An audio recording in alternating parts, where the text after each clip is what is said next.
Navigator Thresh of Keth Monitoring Station Outpost Valar. 9 did not look up from his meal when it sounded the first time. Alarms went off constantly in deep space. Rogue signals bounced off dust clouds near the rim. Dead satellites sent ghost pulses into the dark. Half the time the sensor board lit up because a comet shed a rock, and the rock drifted through a scan zone. Then it pinged again. Thresh set down his food. He pulled the readings. The object was not a comet. It had a drive signature, a thermal bloom that spread across his display like a bruise spreading under skin. Something was under acceleration. Something very big. He zoomed out, then out again. He stopped zooming because the numbers stopped making sense. He opened the command channel. "Station Commander," he said. "Come to the sensor bay. I'm sleeping." "Commander, come now." She came. Commander Yaela was a tall Keth, gray-scaled, with the flat yellow eyes of someone who had spent 30 years managing a monitoring post that never monitored anything interesting. She had 12 years left before retirement. She had planned to spend those years without incident. She looked at Thresh's screen. She looked for a long time. "Run the calibration check," she said. "I ran it 3 times. Run it again." He ran it again. The numbers did not change. The object was 0.4 light-years out and closing, moving at a speed that should have been impossible for something that size. Its drive bloom was enormous, not the clean, efficient signature of Keth engineering, not the precise geometric burn of Valari cruisers, not anything she had seen from any species in known space. It was rough, almost violent, like something pushed far past its limits and kept going anyway. "Classification?" Yaela asked. Thresh pulled up the shape analysis. The computer worked on it. It took a minute longer than it should have, as if the computer was not sure what it was looking at and needed the extra time to convince itself. Then the designation came back.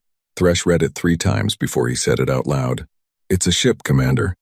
Hull configuration matches an Earth-class vessel." He paused. "A warship.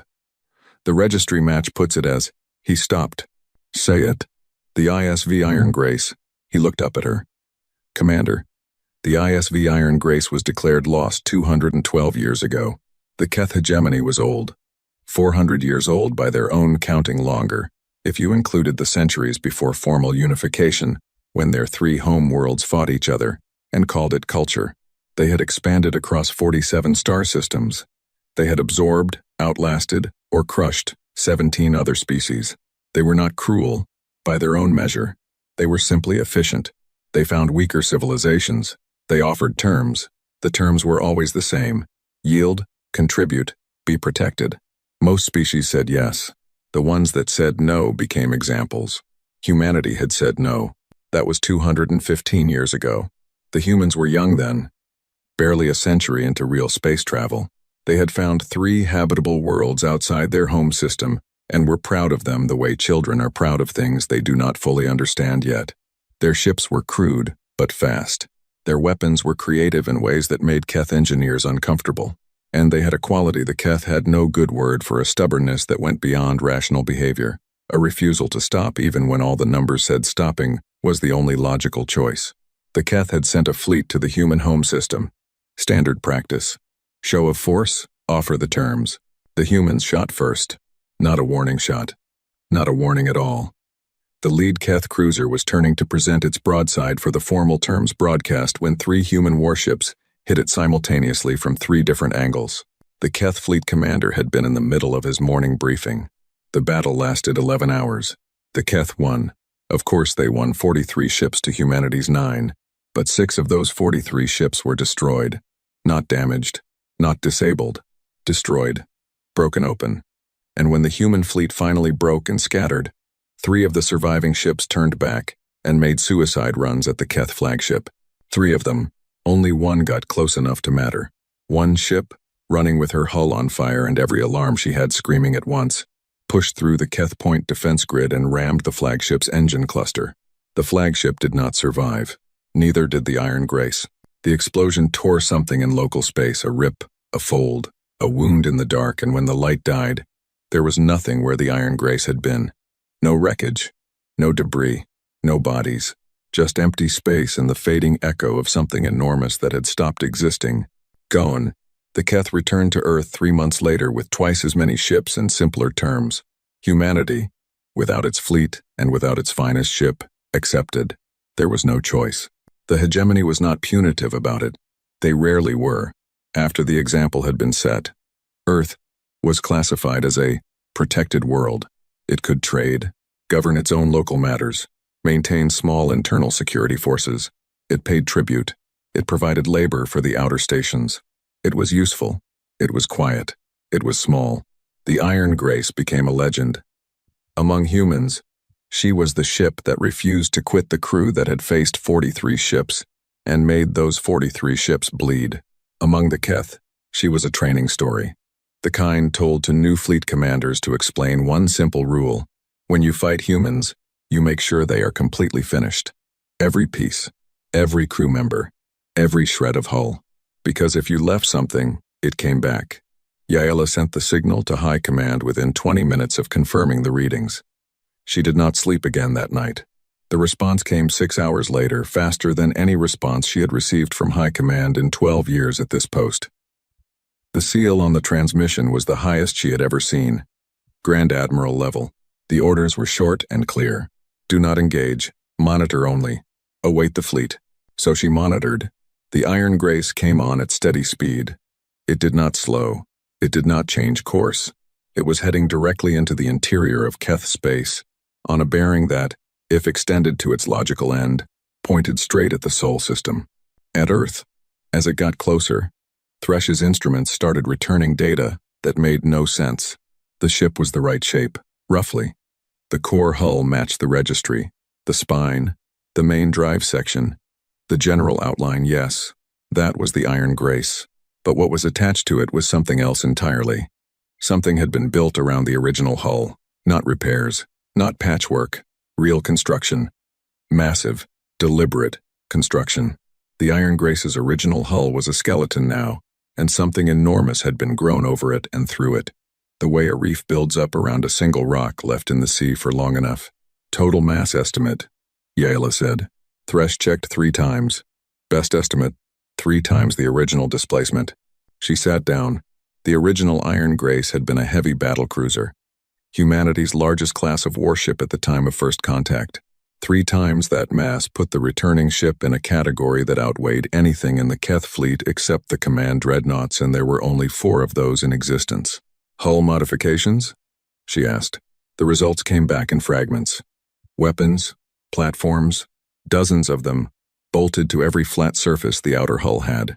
Extra shielding layers of it. The outermost made of a material his sensors could not fully classify. Docking bays, large ones.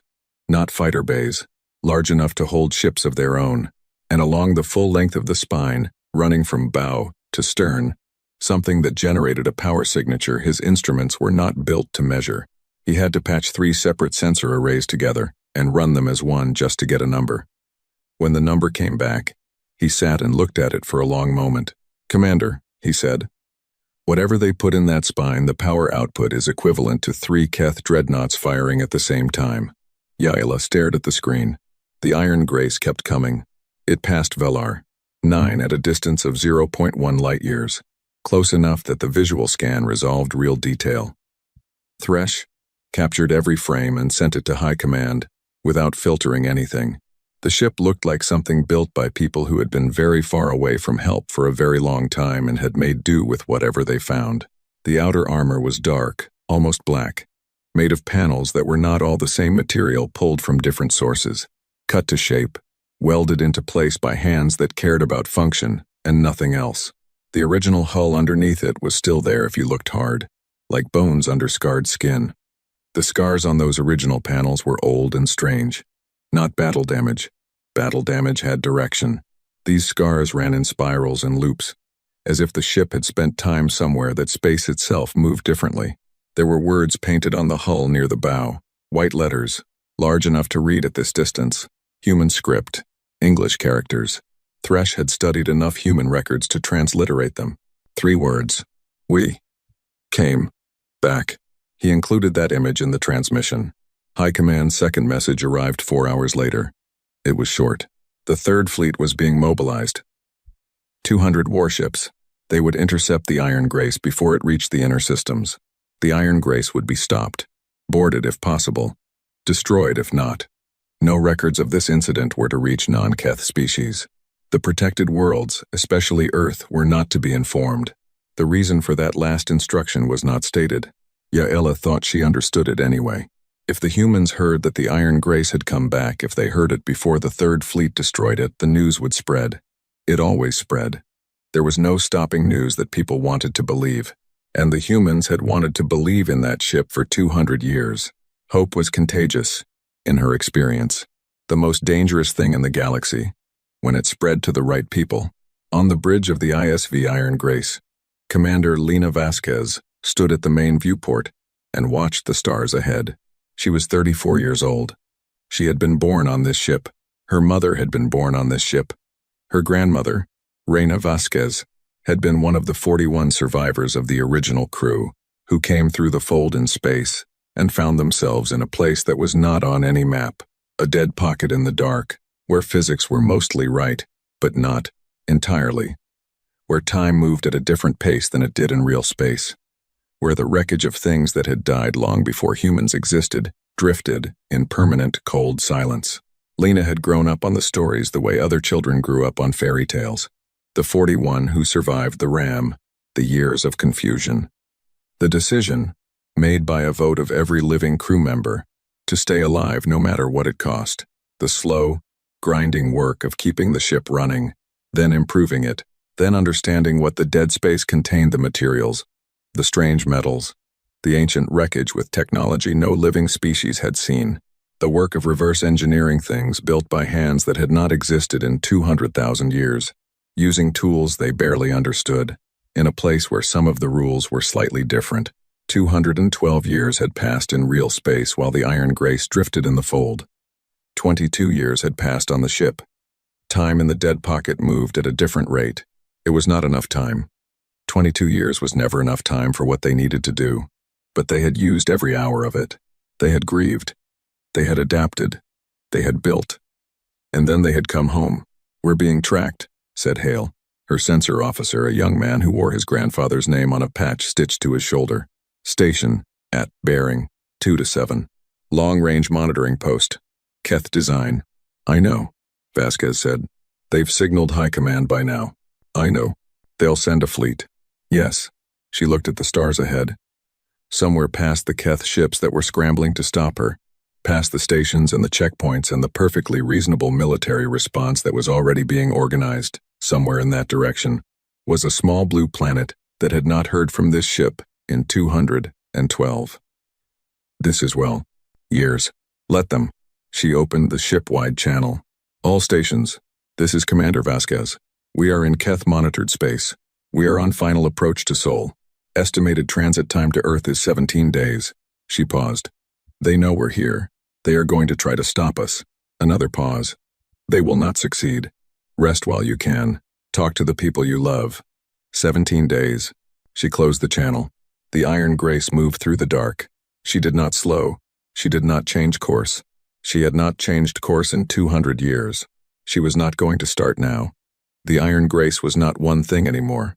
She had started as a warship, one very good warship, built in the orbital yards above Earth in a time when humanity was young and loud, and convinced it was ready for whatever the galaxy had to offer. 400 meters long. Crew of 800.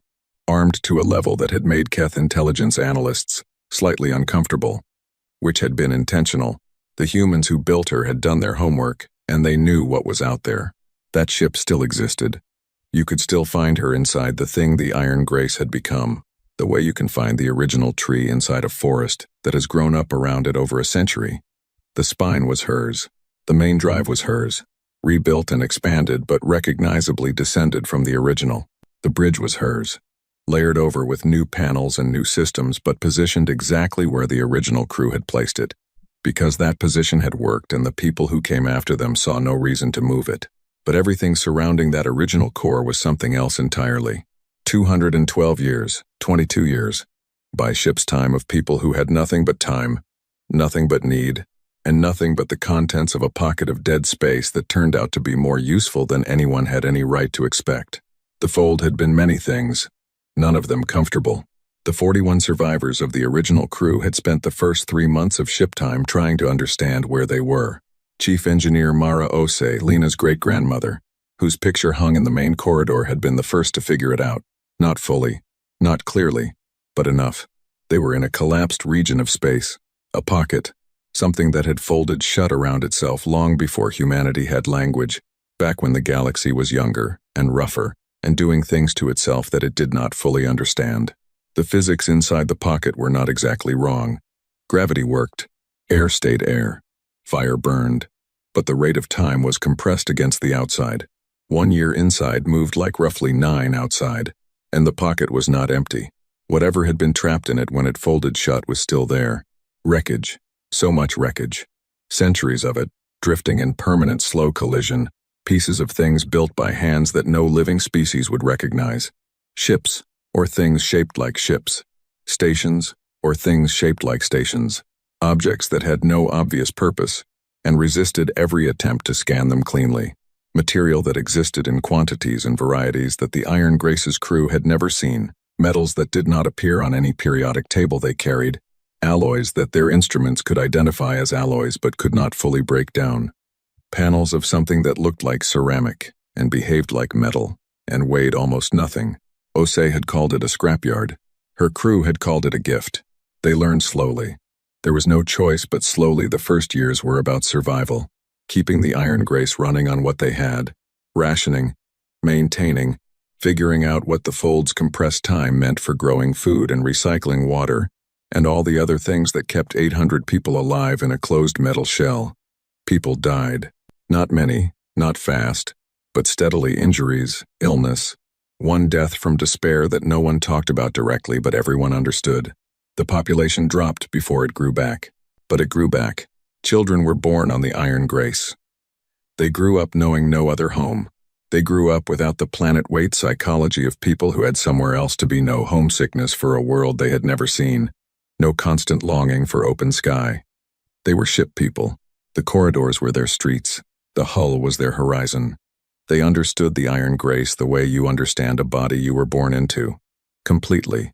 Intuitively. Without having to think about it. And they were endlessly, creatively curious about the scrapyard surrounding them. The second generation cracked the alloys. Took them 15 years.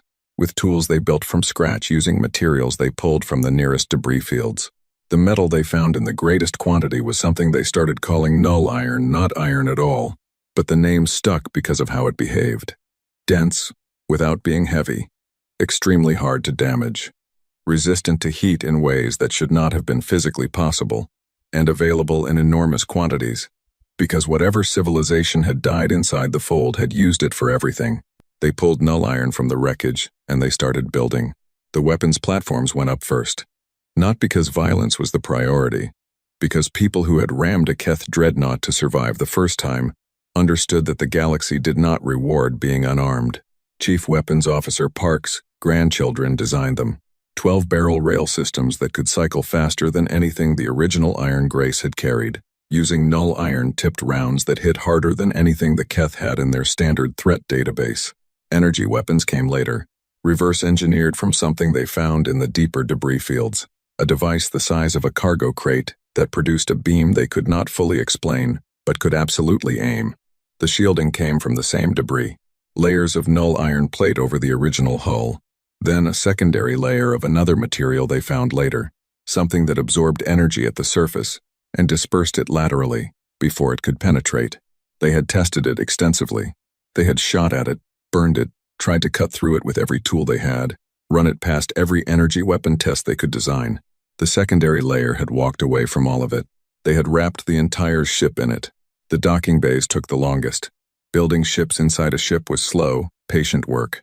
The smaller craft, the crew called them arrows, were not fighters in the traditional sense. They were more like very fast, very angry projectiles with a pilot seat and 4 rail cannons, and the ability to dock back on the Grace in under 60 seconds. There were 42 of them by the time the Iron Grace was ready to leave.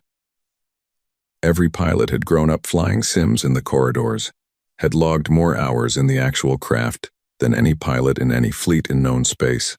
They had nothing else to do, so they had practiced. Lena had inherited command of the Iron Grace at 29.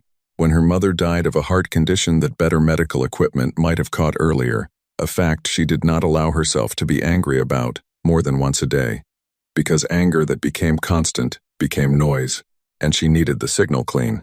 She spent 2 years confirming the preparation. She walked every section of the ship. She knew every weapon system, every shield layer, every arrow, and every pilot. She knew the numbers, the raw, honest, worst-case numbers of what the Iron Grace could take and what she could give. She had run every fleet engagement scenario she could design, using everything in the Keth tactical database the original ship had carried, updated as best she could with data pulled from Keth signal traffic that leaked into the fold at long intervals. She knew what the Keth would send. Not exactly, but within a reasonable range. She knew how they thought, how they organized a fleet action, how they responded to unexpected threats. She knew their blind spots. 200 Keth warships, she estimated. That was the response size for something they did not understand. Enough to be overwhelming. A number meant to make discussion unnecessary. The Iron Grace could handle it. She was not certain of many things.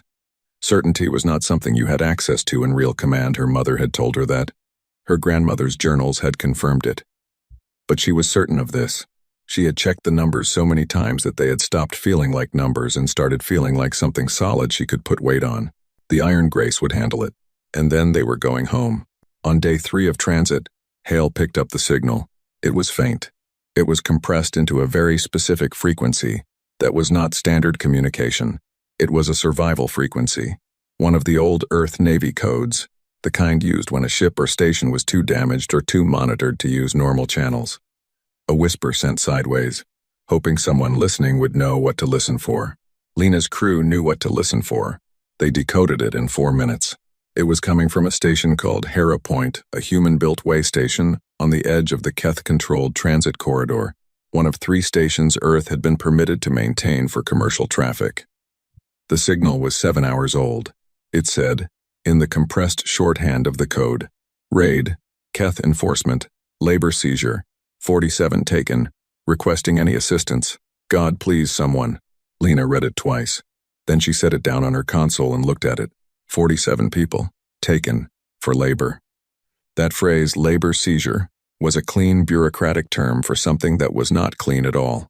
The Protected World Agreements allowed the Keth to requisition human labor for their outer station work. They used that provision constantly.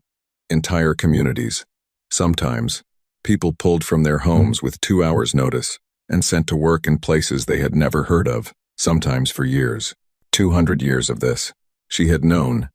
Intellectually. She had read the records. She had studied the history of what Earth had been since the First Contact War, but reading it and receiving it as a live signal, a real voice, real people, right now, were different things. Bearing to Hera Point, she said. 14 degrees off our current heading, Hale said. Adds maybe 6 hours to our transit time. She picked up the signal transcript again. God please someone. Adjust bearing, she said. 14 degrees. Commander, the fleet. We'll still be where the fleet is going to be. She set the transcript down. 6 hours doesn't change our intercept time in any meaningful way. Adjust bearing. Hale adjusted bearing. The Iron Grace turned slowly, because something that large did not turn fast, but with the steady, certain movement of something that knew where it was going and was not going to be talked out of it. On the hull, the 3 white words caught the distant starlight. We came back. They arrived at Hera Point in 6 hours and 20 minutes. The station was small, a ring and a spoke, human-built in the old practical style, built for function and maintenance and not for much else. 2 Keth enforcement vessels were still docked. Lena saw them on the scan before she saw anything else. She opened a channel. Keth vessels at Hera Point Station, she said. Her voice was steady. She had practiced steady for a long time. This is Commander Lena Vasquez of the ISV Iron Grace. You are in contact with an Earth Navy warship. You have seized 47 human civilians from this station. Release them to the station immediately. You have 10 minutes. Long. There was a long silence. Then the Keth channel came back. Identify yourself fully. Iron Grace Registry does not. 10 minutes, Lena said. Starting now. She cut the channel. 47 people. She had crossed 200 years of dark to get here. She could wait 10 minutes. The Keth enforcement ships released the 47 in 9 minutes and 40 seconds. They did not make any other transmissions. They undocked from Hera Point with what Lena recognized as careful, deliberate slowness, the movement of people who did not want to make any gesture that could be interpreted as threatening, not because they were not armed, but because they had looked at what was sitting in the space 2,000 kilometers off the station and decided that being diplomatic was the better option. Both enforcement vessels jumped to FTL within 2 minutes of undocking. Gone. Just gone. Fast and clean. Without a word. Hale watched them go. They're going to report everything. Good, Lena said. On the station, the 47 were being sorted out by the station crew. Through the station's communication system, which the Iron Grace had quietly patched into the moment they arrived, Lena could hear voices. Confused voices. People who had been told to get back to their quarters and were asking questions that the station crew could not fully answer, because the station crew themselves were still processing what they were looking at out the window. One voice came through clearly above the others. An older woman, by the sound of her. Station administrator, probably. What ship is that? The woman was asking. What is that out there? A long pause. That's the Iron Grace, a younger crew member said. His voice was not steady. Another pause. That's impossible, the administrator said. Ma'am, the younger voice said. I know. Lena closed the station channel. She let herself have one moment, just one, where she stood at her viewport and looked at the station and felt something she didn't have a clean word for. Not pride. Not relief. Something older and heavier than both. The feeling of a thing that was supposed to be impossible, turning out to be possible after all. Then she turned away from the viewport. Resume heading, she said. Earth, best speed. The Keth Third Fleet intercepted them 4 days later. They came out of FTL in a spread formation, 200 warships dropping from faster-than-light transit, one after another. The signature flare of each emergence, lighting the dark like a slow strobe. They were good. The formation was clean and professional. They had positioned themselves across the Iron Grace's projected path, with 90 kilometers between each ship. A net that covered more space than the Iron Grace could dodge through in any realistic time frame. Fleet Admiral Soth commanded from the dreadnought Keth Sovereign. He was an experienced officer, 40 years of service, a dozen fleet actions, a strategic record that included the suppression of 2 separate border world uprisings that had gotten out of hand. He had read the initial reports on the Iron Grace with professional interest and had arrived at what he considered a reasonable assessment. The ship was big, bigger than expected, modified beyond its original specifications in ways that were concerning on paper. But it was one ship, one old, heavily modified ship, with a crew that had spent 22 years from their own perspective in isolation, using salvaged equipment that had never been tested in actual combat, against 200 warships with standardized equipment, coordinated fire control, and doctrine refined across 4 centuries of fleet action. He had run the numbers. He liked the numbers. He opened a channel to the Iron Grace. Vessel identifying as ISV Iron Grace, he said. You are in Keth hegemony-controlled space. You have committed multiple acts of interference with Keth Authority operations. You are ordered to reduce speed to 0, submit to boarding inspection, and await further instruction. Non-compliance will be met with force. You have 5 minutes to comply. The response came back immediately. Admiral Soth, said the voice on the other end. Female, young, completely calm. This is Commander Vasquez of the Iron Grace. I appreciate the professional tone. I want to use it too, because I'm going to say something important, and I want you to know it's not a threat, it's information. You have 200 ships. I have 1. By those numbers, you think you win this. I understand why you think that. But the numbers you're using are wrong, and I'm giving you this information because boarding this ship is not possible. And fighting this ship is going to cost you more than High Command has told you this situation is worth. So here is my actual offer. Let us pass. We are going to Earth. We will cause no further incidents.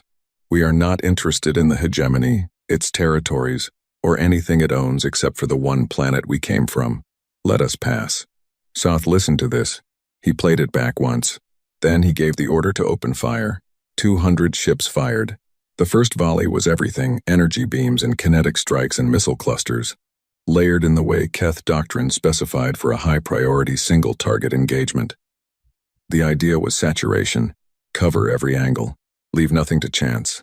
hit the target with enough simultaneous force that no shield system ever designed could absorb all of it at once. The Iron Grace flew into it. The outer armor took the energy strikes, absorbed them. The null iron plating heated at the surface, glowed, dimmed. The energy dispersal layer did what it was designed to do, spread the impact laterally across the hull surface, instead of letting it punch through. The kinetic strikes hit harder. 3 got through the outer layer cleanly enough to scar the second layer of plating. The missile clusters were mostly tracked and detonated early by the point defense system's small, fast-cycling weapons that Lena's crew ran in automatic mode because humans were too slow for point defense work, and they knew it. The Iron Grace came out the other side of the first volley, with her hull hot and some surface plating cracked, and moving at full speed. Soth ordered the second volley. The Iron Grace's spine weapon fired first. Lena had not named it. Her chief weapons officer had called it the spine line, because it ran the full length of the ship and it was the most direct possible description. The technical specifications were complicated. The effect was not. It generated a focused beam of energy, using the reverse-engineered technology from the deepest debris field in the fold, in a wavelength that was not on any Keth threat table, because it had not existed in the known galaxy until now. The beam hit the Keth Sovereign, amidships. The dreadnought did not explode. It was too large for that. What it did was more informative. The beam cut through the forward third of the ship, and the forward third stopped moving with the rear 2/3, like something had drawn a line on it. The rest of the dreadnought continued on momentum, turning slowly, its drive section still pushing against a command section that was no longer attached.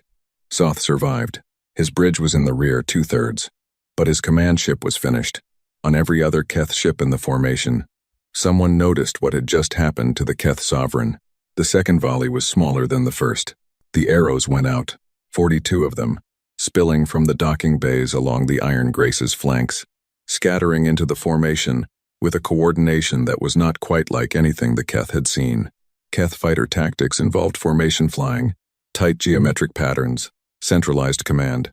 The arrow pilots flew like they had grown up in corridors because they had instinctively aware of where the others were, cutting through gaps in the formation, never staying in one place long enough to be reliably targeted. Each one was carrying 4 rail cannons loaded with null iron rounds, and the attitude of someone who had spent their entire life being told they were going to do something impossible. They targeted engines. That was the instruction Lena had given, and the pilots followed it with precision. Not the ships, the engines. Disable, don't destroy, wherever possible. A disabled Keth ship was a message. A destroyed one was just wreckage. The spine line fired 3 more times. After the second shot, 30 Keth ships broke formation and moved to engage the arrows, which was the wrong response. The arrows were not the problem, and moving 30 ships toward them meant moving 30 ships away from the Iron Grace, which meant 30 fewer weapons bearing on the ship that was actually hurting the fleet. After the third shot, 2 more Keth ships lost engine function to arrow railgun strikes. After the fourth shot, the Keth formation broke. Not a retreat, not at first. A break. Ships moving out of their assigned positions, commanders making independent decisions, the beautiful clean net of Soth's formation dissolving into something more like a crowd. And a crowd was not a fleet. A crowd could not coordinate fire. A crowd could not maintain effective saturation coverage. The Iron Grace moved through the crowd. She was not fast, nothing that large was fast. But she was steady, and she was angled toward a gap in the dissolving formation, and the spine line fired again, and then again. And the gap became wider. 40 minutes after the engagement began, Soth, running the battle from a secondary command station in his damaged ship, issued the signal that no fleet commander ever wanted to issue. Disengage. Lena stood at her viewport and watched the Keth ships pull back. Behind her, the bridge was quiet. Not the quiet of people not talking, the quiet of people who had just done something enormous, and were still in the process of understanding it. Hale was running damage reports with careful efficiency. The engineering team was already on the hull plating that had cracked. The aero pilots were coming back in, one by one, the docking bay crew guiding each one home. 11 arrows had taken damage. None had been destroyed. The Keth fleet had lost 3 ships outright, had 14 disabled, and had 41 with varying degrees of damage, against 200 warships. "Commander," Hale said, "one Keth vessel is not retreating. It's holding position at range. Lena looked. A mid-size cruiser, not a warship, a light cruiser, one of the class the Keth used for courier and observation work.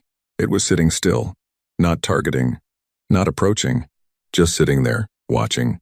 She opened a channel to it. "Keth observation vessel," she said. "I see you.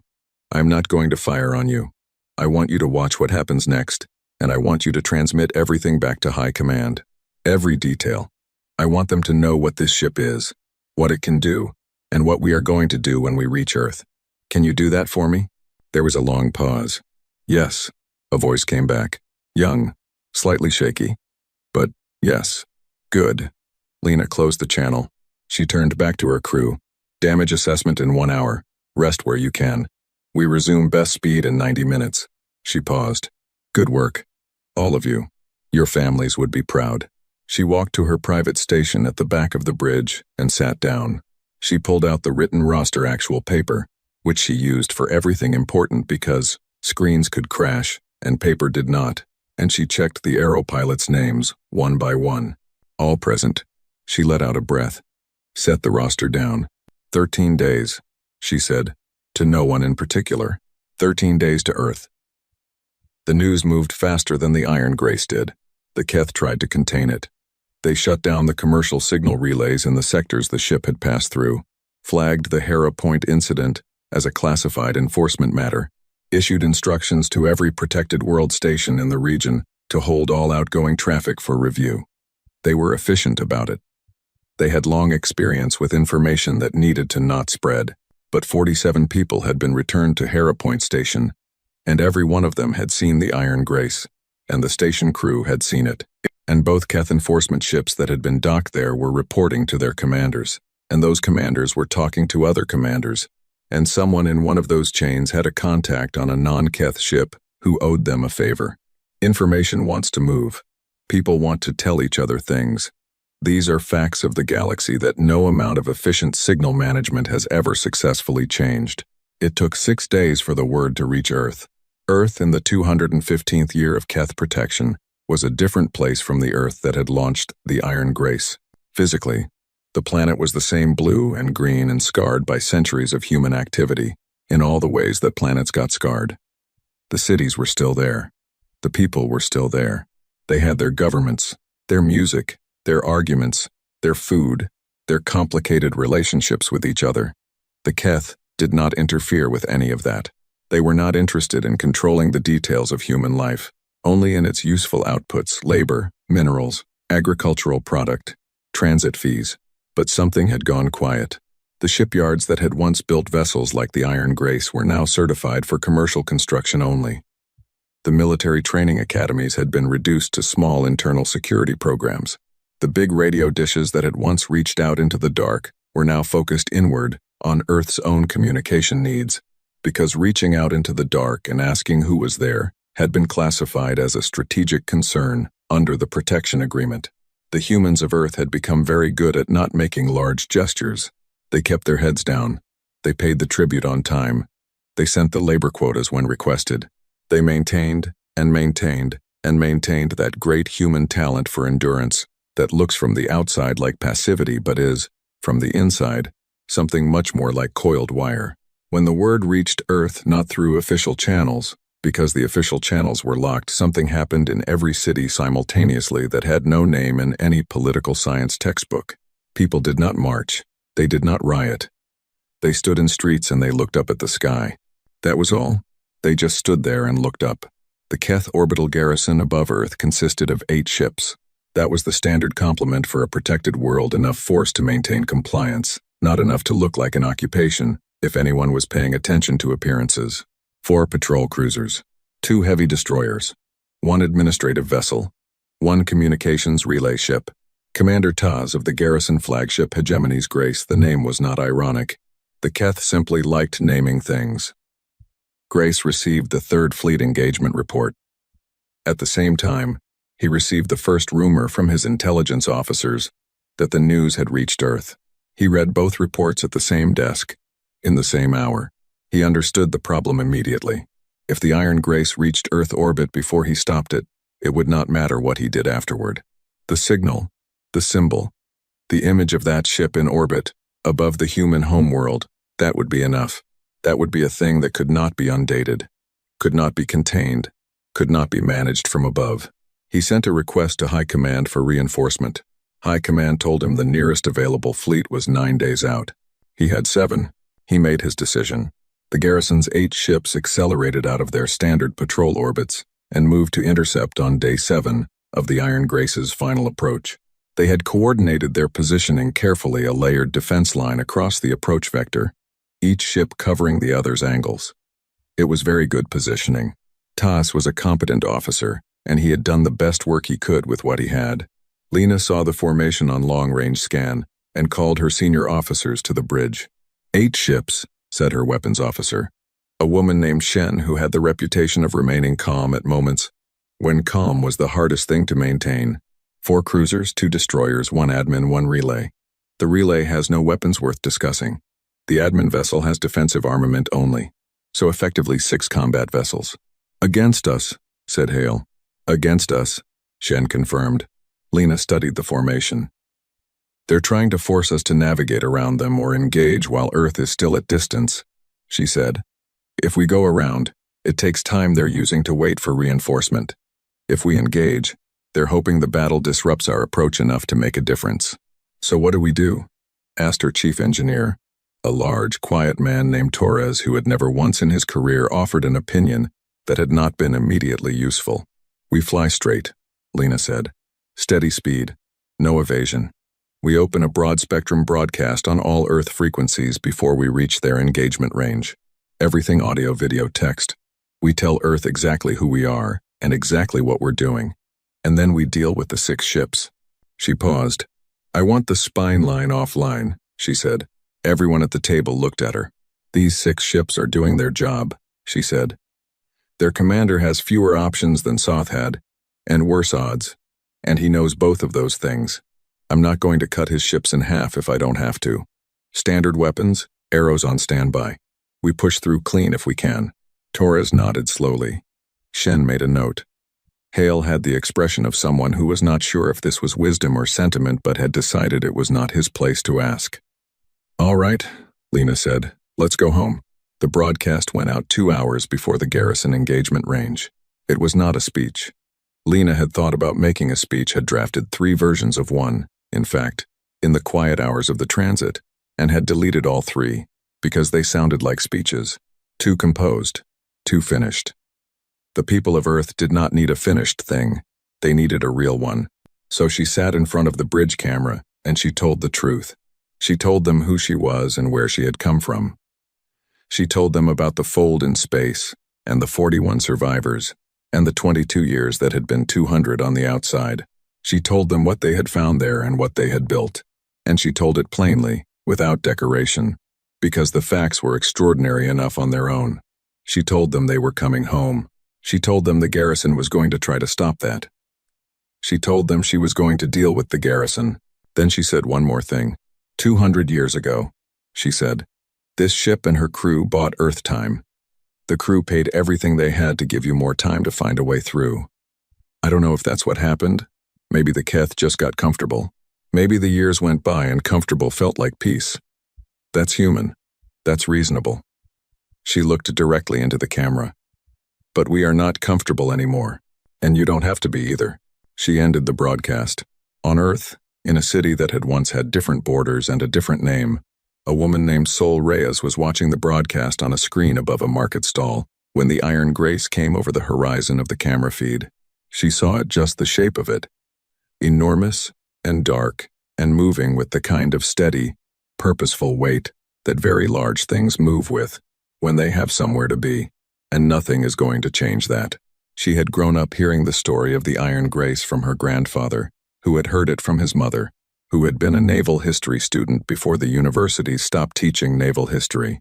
She had thought of it the way you think of old stories, true in spirit. Probably not in every detail. The kind of thing that gets bigger and more perfect as it passes through enough years. The ship on the camera feed was bigger than the story.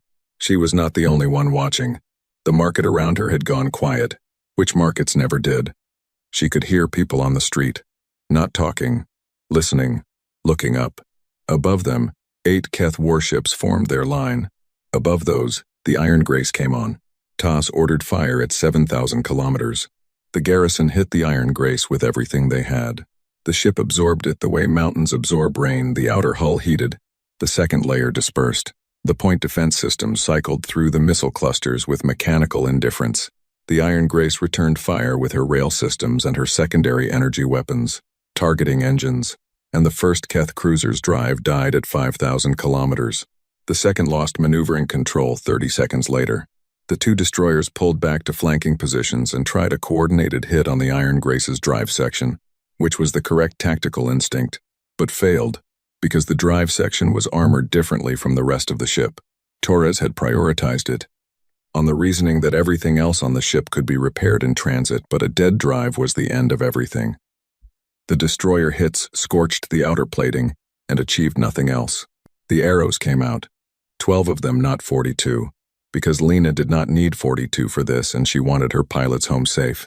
The 12 moved with the same instinctive, wall-less coordination as before, and within 4 minutes, the remaining cruisers had lost their engines. The 2 destroyers, watching this, made a calculation. They dropped their weapon signatures.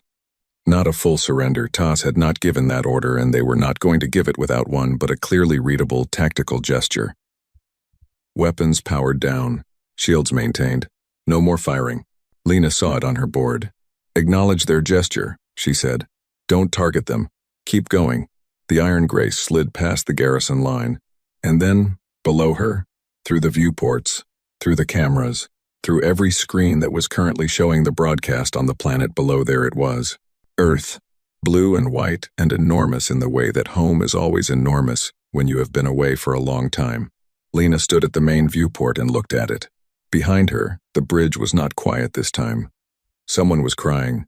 Someone else was laughing in the way that sounds like the same thing. Hale had his hand over his mouth and was staring out the viewport with an expression that had no simple name. Lena kept her own expression still. She was the commander. She held the still, but she allowed herself, in the privacy of her own chest, something that felt like a tide coming in after a very long absence. She opened the ship-wide channel. We are in Earth orbit, she said. We are home. The ship answered her back in a sound that rose from every corridor and every compartment and every bay. The sound of 4,000 people who had been born on this ship, who had worked their whole lives for this moment, who had never seen this planet and were seeing it now for the first time. It was not a cheer. It was bigger than a cheer. She let it go on for a while before she opened the channel again. Now, she said, when it quieted, let's get to work. High Command's reinforcement fleet was 9 days out. They had 9 days to prepare. Earth had 9 days. 9 days between the Iron Grace entering orbit and the first long-range scan showing the Keth reinforcement fleet, 3,000 warships, the full weight of the hegemony's main offensive force, the kind of fleet they had not assembled since the original contact war dropping out of FTL at the edge of the Sol system.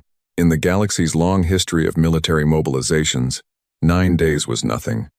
It was barely enough time to organize a supply chain, let alone change the fundamental nature of a conflict. Every strategist who would have looked at the numbers would have said the same thing. Earth had no realistic path to surviving this. The strategists would have been working from bad data. The Iron Grace touched Earth orbit, and within 2 hours, the first shuttle came up. Lena had expected government officials, diplomats, people with credentials and schedules and the particular kind of controlled anxiety that came with high-stakes meetings.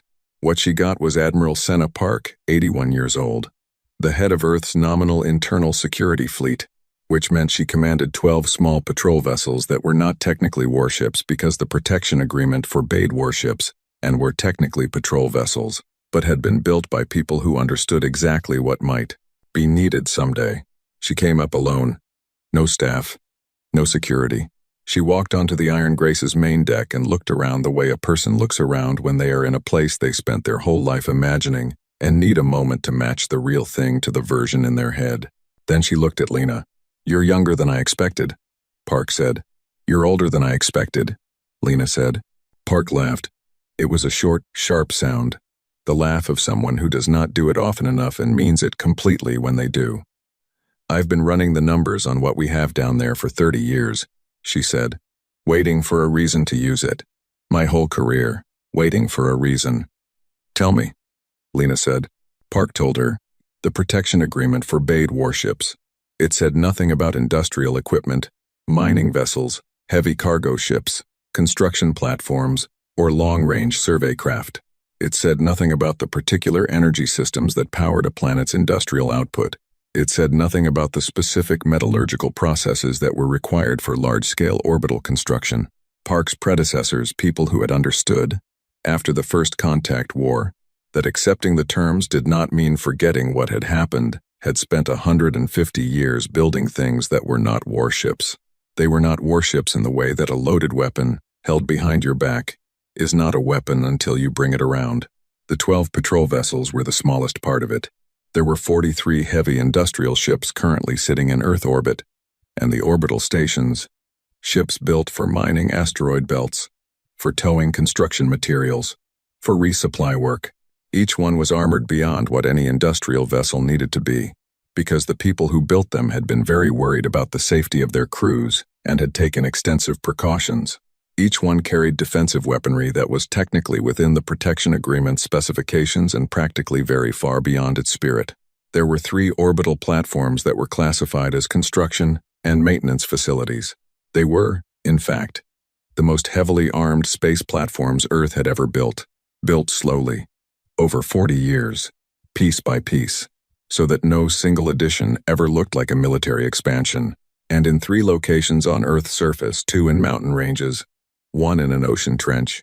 There were ground-based systems that Park described to Lena, in short, plain sentences, watching Lena's face while she described them to see when the understanding would land. It landed. "How long?" Lena asked. 24 hours to bring the ground systems fully online, Park said. "The orbital assets are ready now. We've been waiting for this." 3,000 ships, Lena said. "I know." Park looked at her steadily. "We can't fight 3,000 ships. Not alone, but we don't have to fight all 3,000. We just have to make the cost so high that High Command decides the cost is greater than the benefit." She paused. "That's always been the mathematics of this, hasn't it? Make it expensive enough. Make them think." Lena thought about the Third Fleet, about Soth's broken dreadnought turning slowly in the dark, about the observation cruiser she had left behind to report everything. "Yes," she said. "That's always been the mathematics." The 9 days were not wasted. The Iron Grace sat in low orbit above Earth and worked. Her engineering crews went out on the hull in the unpressurized dark and replaced the cracked plating.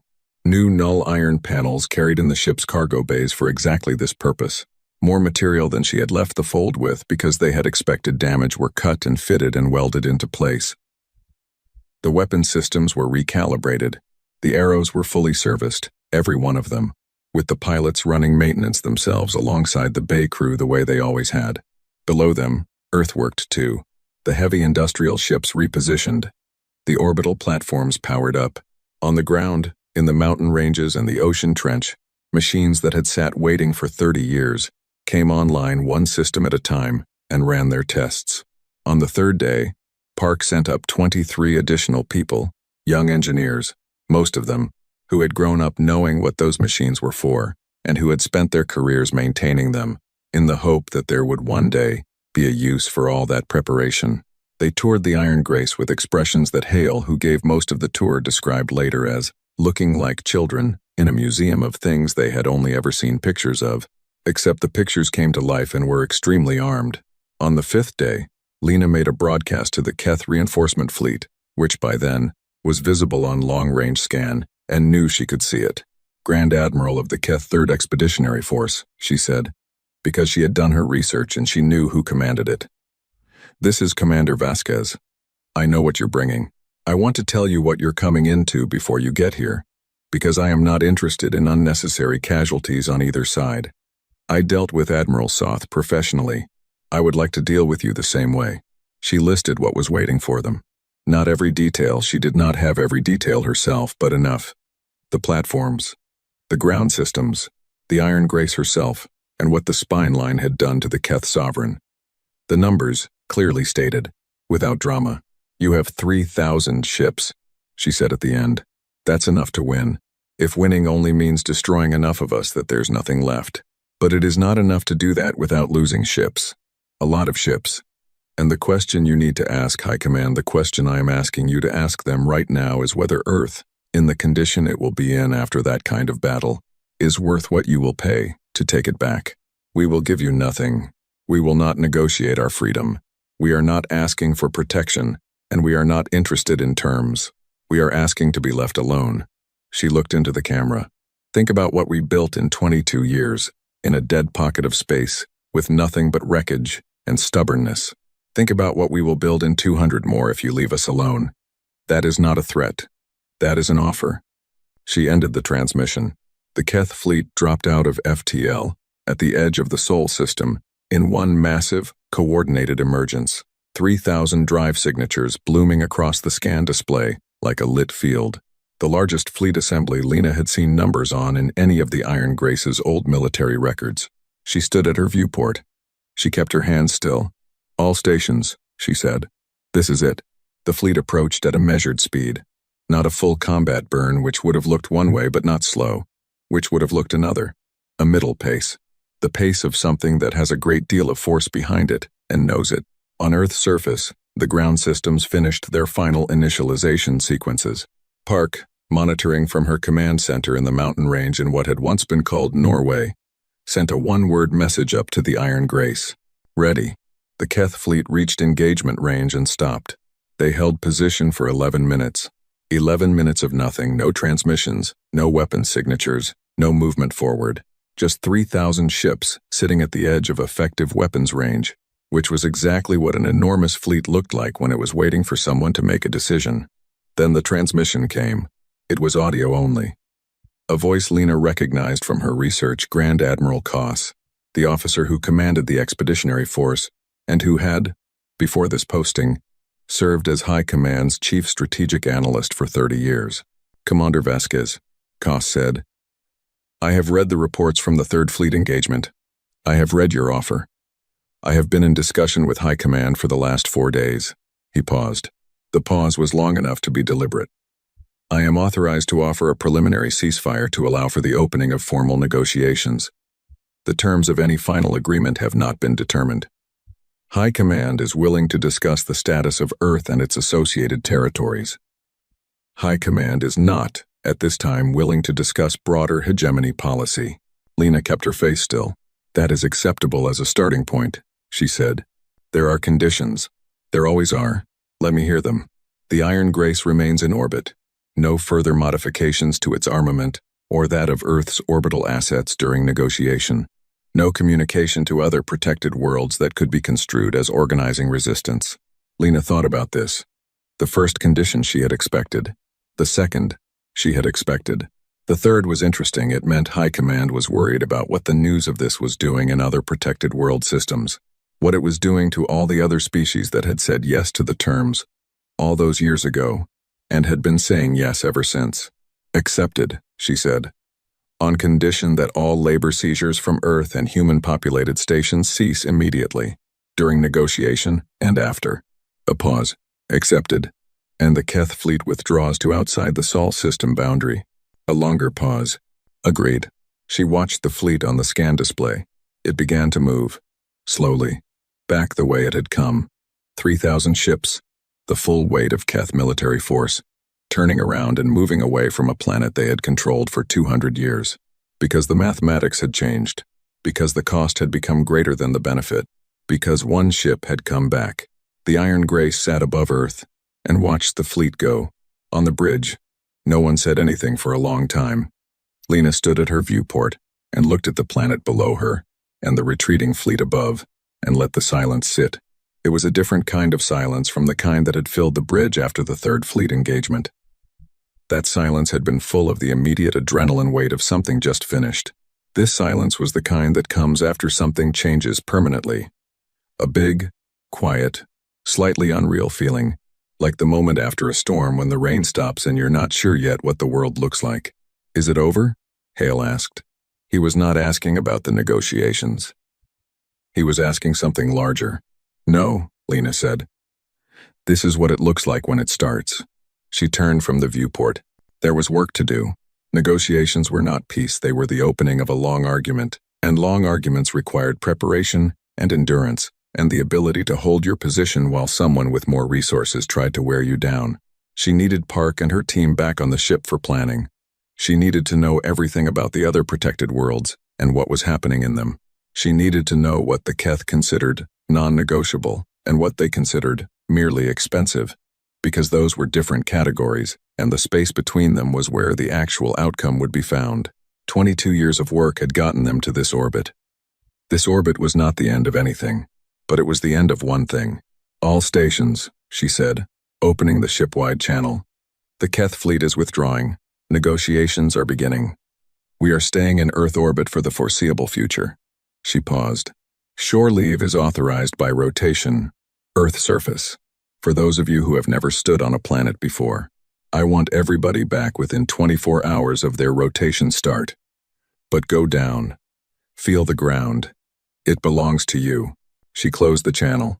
Down below, on the planet, Sol Reyes was still standing in the street where she had been when the first broadcast came in. It had been 9 days. She had gone home. She had slept. She had come back. She did not know why exactly. It felt like the right place to be. She was watching the sky when the first shuttle came down. It was not dramatic. It was just a small craft, dropping through the clouds on a slow approach, landing in a cleared space that the city had organized in the previous 4 days, in a collective burst of practical activity. It touched down. The ramp opened. A young woman walked out. She was wearing a ship's uniform, dark gray, worn at the elbows, practical. She had dark hair tied back, and the particular expression of someone who is trying very hard to take in too many things at once, and is mostly succeeding. She walked down the ramp and her foot touched earth for the first time. She stood there. She looked up at the sky, then down at the ground. Then she crouched, and put her hand flat against it. No one had told her to do that. No one had choreographed it. It was just what her body did. Sol Reyes watched this from across the cleared space, and she felt something she had not felt in how long. She genuinely could not remember the last time she had felt it. She felt proud, not of her country or her city or her own accomplishments, proud in the broad, simple way. Proud of her species, proud of the stubborn, unreasonable, expensive, magnificent thing that humans did when you pushed them far enough. They did not stop. They did not accept. They did not decide that enough was enough and adjust their expectations downward. They built a fortress out of a wreck in the dark. They came home. They were not done. Above the clouds, the Iron Grace waited in orbit, scarred and enormous and fully armed. 3 words painted white across her bow. We came back. She had. They all had. The galaxy was going to have to get used to it.